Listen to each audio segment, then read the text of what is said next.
M Sivaprasad, നിങ്ങളാണ് ഇന്നിപ്പോ ഈ കാര്യത്തിൽ വളരെ ശക്തമായി പ്രതികരിച്ചിട്ടുള്ളത്. ശിവപ്രസാദിൻ്റെ വാചകങ്ങൾ തന്നെയാണ് ഞാൻ കേട്ടത്. SFI ആണ് ഈ കാര്യത്തിൽ ശക്തമായി പ്രതികരിക്കുന്നത് കണ്ടത്. പരാതി വരെ കൊടുത്തിട്ടുണ്ട് ഈ സ്കൂളിലെ പാദപൂജ സംബന്ധിച്ച്. പക്ഷേ അത് ആർഷഭാരത സംസ്കാരമാണെന്നും ഈ നാട്ടിൽ രണ്ട് തരം അധ്യാപകരെ ബഹുമാനിക്കുന്ന രീതിയുണ്ട്, രണ്ട് തരത്തിലുള്ള രീതിയുണ്ടെന്നുള്ളത് ഇപ്പോൾ ഗോകുൽ വിശദീകരിച്ചത് താങ്കൾ കേട്ടല്ലോ. ആ രണ്ട് രീതിയിൽ ഏത് വേണമെന്നാണ് അവർ ആലോചിച്ച് തീരുമാനിച്ച് ഒരു ഭാഗം എടുത്തിരിക്കുന്നത്. അതിലേക്കാണ് കേരളത്തിലെ സ്കൂളുകളെ കൊണ്ടുപോകാൻ അവർ ഉദ്ദേശിക്കുന്നത്. നിങ്ങൾ അതിനെ എതിർക്കുന്നത് എന്തിനാണ്?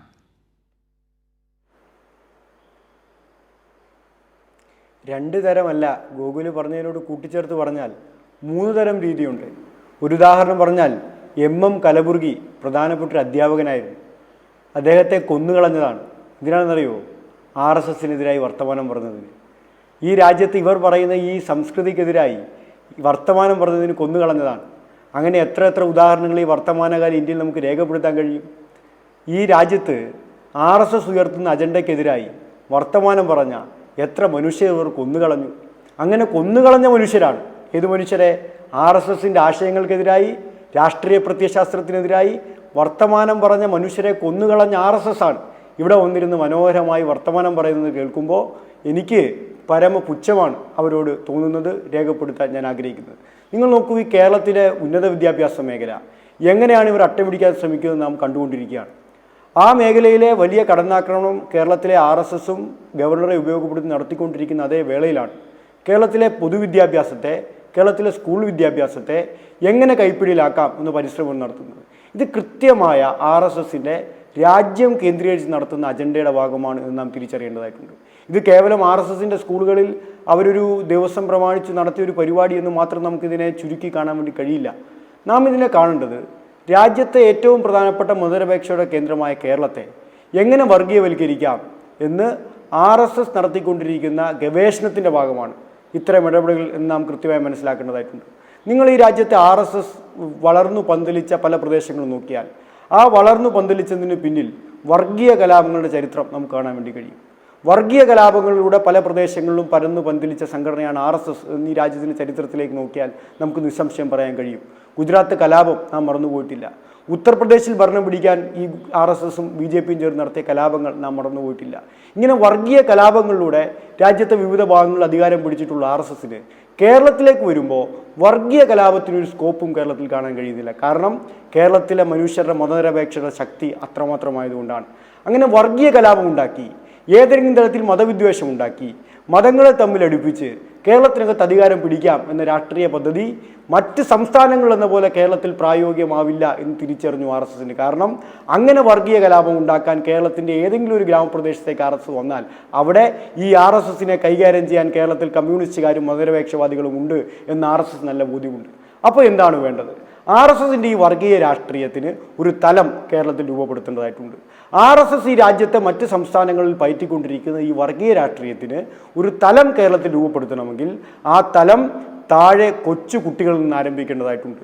കുഞ്ഞുങ്ങളുടെ മനസ്സിലേക്ക് കേരളത്തിൻ്റെ അതിശക്തമായ സെക്കുലർ ഫാബ്രിക്കിനെ ഒന്ന് ചെറുതായെങ്കിലും പോറലേൽപ്പിക്കാൻ ഇവർക്ക് സാധിക്കണമെങ്കിൽ പുതിയ തലമുറയെ എങ്ങനെയെങ്കിലും പിടിക്കാൻ കഴിയുമോ എന്ന് അവർ ഗവേഷണം നടത്തിക്കൊണ്ടിരിക്കുകയാണ്. ആ പുതിയ തലമുറയെ പിടിക്കാൻ ആവശ്യമായ ഗവേഷണത്തിൻ്റെ ഒരു പദ്ധതിയാണ് RSS വിഭാവനം ചെയ്യുന്ന സ്കൂളുകൾ എന്ന് നാം മനസ്സിലാക്കേണ്ടതായിട്ടുണ്ട്. കഴിഞ്ഞ ദിവസം എനിക്ക് തോന്നുന്നു BJP നേതാവ് വളരെ അഭിമാനത്തോടെ പറഞ്ഞു, ഞങ്ങൾക്ക് കേരളത്തിൽ 500ഓളം വരുന്ന സ്കൂളുകളുണ്ട് എന്നാണ്. എനിക്ക് തോന്നുന്നു കഴിഞ്ഞ 2 ദിവസമായി നവമാധ്യമങ്ങളിൽ ഓടുന്ന പ്രധാനപ്പെട്ട ഒരു വാചകം ഞങ്ങൾക്ക് കേരളത്തിൽ 500 സ്കൂളുണ്ട് എന്ന് RSSകാർ പറയുന്നതാണ്. RSSന് എന്ത് വിദ്യാഭ്യാസമെന്ന് SFI ചോദിച്ചു കഴിഞ്ഞപ്പോൾ സ്കൂളിൻ്റെ എണ്ണം തുറന്നു പറയാൻ കേരളത്തിൽ RSS തയ്യാറായി.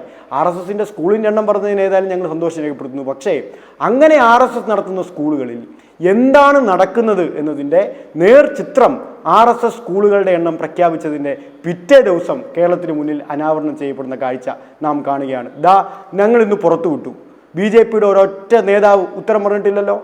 കേരളത്തിലെ ഒരു സ്കൂളിൽ ഒരു അധ്യാപകരെ ആദരിക്കുന്നു എന്ന് പറഞ്ഞവർ സംഘടിപ്പിച്ച ചടങ്ങിൽ BJPയുടെ ജില്ലാ ജനറൽ സെക്രട്ടറിയുടെ കാലിന് കീഴിൽ കുട്ടികളെ കൊണ്ടിരുത്തി അവരെ കൊണ്ട് അയാളെ ആദരിപ്പിക്കുകയാണ്.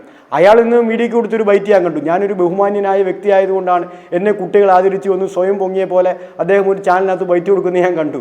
ഇങ്ങനെ ദയനീയമായി പ്രതികരിക്കാൻ തുടങ്ങിയാൽ തിരിച്ചെന്താണ് മറുപടി പറയുക എന്നുള്ളത് ഞങ്ങൾ ആശങ്കയിലാവുന്ന കാര്യമാണ്. ഞാൻ സ്വയം ബഹുമാന്യനാണെന്ന് അയാൾ പറയുകയാണ്. എന്നെ ബഹുമാനിക്കണം എന്ന് അയാൾ പറയുകയാണ്. ഇങ്ങനെ സ്വയം ബഹുമാന്യനാണെന്നും എന്നെ ബഹുമാനിക്കണമെന്നും പറഞ്ഞ് ആർ എസ് എസ്സുകാർ തന്നെ നടത്തുന്ന സ്കൂളുകളിലേക്ക് പോയി കുട്ടികളെ വിളിച്ചിരുത്തി അവരെ കൊണ്ട് നിർബന്ധിച്ച് പാദപൂജ ചെയ്യിക്കുന്ന അവസ്ഥ നമ്മുടെ കേരളത്തിൽ എങ്ങനെ നമുക്ക് അംഗീകരിക്കാൻ വേണ്ടി കഴിയും? ഞങ്ങളാരും ഒരു മതവിശ്വാസത്തിനും എതിരായി ആ നിലയിൽ കുട്ടികൾക്കിടയിൽ ആശയപ്രചരണം നടത്തുന്നവരല്ല. ഈ കേരളത്തിലെ സെക്കുലർ ഫാബ്രിക് നിങ്ങൾ പരിശോധിച്ചാൽ കേരളത്തിലെ ബഹുഭൂരിപക്ഷം വരുന്ന മനുഷ്യർ മതവിശ്വാസികളാണെന്നേ. അതാണ് കേരളത്തിൻ്റെ പ്രത്യേകത. നിങ്ങൾ ഈ രാജ്യത്തെ മറ്റു പല സംസ്ഥാനങ്ങളിലും മതവിദ്വേഷം വരുത്തിക്കൊണ്ടിരിക്കുമ്പോൾ നിങ്ങൾ ഈ കേരളത്തെ കീഴ്പ്പെടുത്താൻ പറ്റാത്ത എന്തുകൊണ്ടാണെന്നും ബോധ്യപ്പെടുന്നതും പഠിക്കുന്നതായിരിക്കും. കേരളത്തിലെ മനുഷ്യരിൽ ബഹുഭൂരിപക്ഷം മതവിശ്വാസികളാണ്. എന്നിട്ടും അവർ RSS ആവാത്തത് എന്തുകൊണ്ടാണ്? നിങ്ങൾ പഠിക്കണം. കേരളത്തിലെ ബഹുഭൂരിപക്ഷം വരുന്ന മനുഷ്യരും മതവിശ്വാസികളാകുമ്പോൾ അവർ RSS ആവുന്നില്ല. എന്തുകൊണ്ടാവാത്തത്? സ്വന്തം മതവിശ്വാസങ്ങളെ മനുഷ്യർ മുറുകെ പിടിക്കുമ്പോഴും അവരുടെ മതവിശ്വാസങ്ങൾക്ക് അതിലേറെ പ്രാധാന്യത്തോടെ ബഹുമാനം കൊടുക്കുന്നവരാണ് ഈ കേരളത്തിലെ ബഹുഭൂരിപക്ഷം വരുന്ന മനുഷ്യർ. അതുകൊണ്ടാണ് കേരളത്തിലെ മനുഷ്യരെ മതനിരപേക്ഷവാദികൾ, മതേതരവാദികൾ എന്നെല്ലാവരും വിശേഷിപ്പിക്കുന്നത്. ആ മതേതരവാദികളായ മനുഷ്യർക്കിടയിലേക്കാണ് ഇത്തരം ആചാരങ്ങളെ കൂട്ടുപിടിച്ച് കടന്നു വരാൻ കഴിയുമോ എന്നവർ പരിശ്രമിക്കുന്നത്. ഒരു കാര്യം ഞാൻ പറയാം, നല്ല വിശ്വാസികൾ, യഥാർത്ഥ വിശ്വാസികളെ നിങ്ങൾക്ക് തെറ്റിദ്ധരിപ്പിക്കാൻ വേണ്ടി കഴിയില്ല. യഥാർത്ഥ വിശ്വാസികളെ ഇത്തരം ഗിമ്മിക്കുകൾ കാട്ടി നിങ്ങൾക്ക് ആകർഷിക്കാൻ വേണ്ടി കഴിയില്ല. ഞങ്ങൾ ഈ കേരളത്തിനകത്തെ മതവിശ്വാസികളായ മനുഷ്യർ ആ നിലയിൽ ഈ കേരളത്തിനകത്ത് മതനിരപേക്ഷവാദികളായ മനുഷ്യരെല്ലാവരും സ്വാഭാവികമായി ഈ കേരളത്തിനകത്ത് ഇത്തരം ആചാരങ്ങൾ വീടിനകത്തൊക്കെ ചെയ്യുന്നവരാണ്. വീടിനകത്ത് ഈ ആചാരങ്ങൾ ചെയ്യുന്ന ഭൂരിപക്ഷം ആളുകളെ ഞങ്ങൾ കാണാറുണ്ട്, അവരോട് ഞങ്ങൾ സംസാരിക്കാറുണ്ട്. അച്ഛൻ്റെ അമ്മയുടെയോ അല്ലെങ്കിൽ ഏതെങ്കിലും അധ്യാപകൻ്റെയോ കാലൊന്ന് തൊട്ടു തൊഴുതാൽ ആകാശം ഒന്ന് വിടിഞ്ഞു വീഴും എന്നൊന്നും SFIക്ക് അഭിപ്രായമൊന്നുമില്ല. ഞങ്ങളങ്ങനെ പറഞ്ഞിട്ടുമില്ല, ഞങ്ങളങ്ങനെ പറയാൻ ഉദ്ദേശിക്കുന്നുമില്ല. ഇപ്പോൾ പ്രചാരണം അതാണല്ലോ, അധ്യാപകൻ്റെ കാല് തൊട്ട് തൊഴുതതിന് SFIക്കാർ ഈ കേരളത്തിലാകെ മുഖമുണ്ടാക്കുന്നതാണ് പ്രചരണം. ഞങ്ങൾ അങ്ങനെ ഒരിടത്തും പറഞ്ഞിട്ടില്ല. ഞങ്ങൾ പറഞ്ഞത് നിങ്ങൾ ഒന്നുകൂടി കേൾക്കണം, നിങ്ങൾക്കത് മനസ്സിലാവില്ല. മതനിരപേക്ഷ രാഷ്ട്രീയം എത്ര ഉറക്കെ പറഞ്ഞാലും നിങ്ങളുടെ ചെവിയിലേക്ക് അത് കയറില്ല എന്നുള്ളത് വസ്തുതയാണ്. പക്ഷേ ഞങ്ങൾ പറഞ്ഞ പോയിന്റ് എന്താ? ഞങ്ങൾ പറഞ്ഞത് ഇതെല്ലാം ഓരോ മനുഷ്യൻ്റെയും വ്യക്തിപരമായ മതവിശ്വാസത്തിൻ്റെ ഭാഗമാണ്.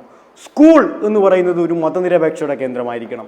എല്ലാ മതവിഭാഗത്തിൽപ്പെട്ട കുട്ടികൾക്കും പഠിക്കാൻ കഴിയുന്നതാവണം സ്കൂൾ. അതാണ് സ്കൂളിൻ്റെ സങ്കല്പം. ഒരു ജനാധിപത്യ രാജ്യത്ത് മതങ്ങൾക്ക് വേണ്ടി സ്കൂൾ ഉണ്ടാക്കാൻ വേണ്ടി കഴിയുമോ? മതങ്ങൾ തിരിച്ച് സ്കൂൾ ഉണ്ടാക്കാൻ വേണ്ടി കഴിയുമോ? മതവിശ്വാസികളെ തിരിച്ച് ക്ലാസ് റൂമിൽ എഴുതാൻ കഴിയുമോ?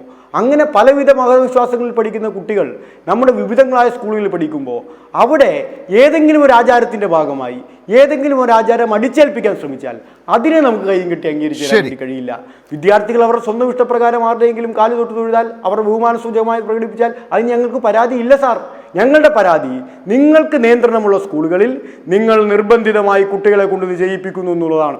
അവിടെ അധ്യാപകരുടെ ലേബലിൽ നിങ്ങൾ RSSകാരെ BJPക്കാരെ കസേരയിൽ കൊണ്ടിരുത്തുകയാണ്. ഇനി ഞാൻ എത്ര ബഹുമാനാണെന്ന് RSSകാരൻ കേരളത്തിൽ ഉറക്കെ എത്ര വിളിച്ചു പറഞ്ഞാലും ഒരു കീറക്കടലാസിൻ്റെ വില ഈ കേരളത്തിനകത്തെ മനുഷ്യർ വർഗീയവാദികൾക്ക് നൽകില്ല എന്ന് RSSകാരെ നിങ്ങൾ ബോധ്യപ്പെട്ടുകൊള്ളണം.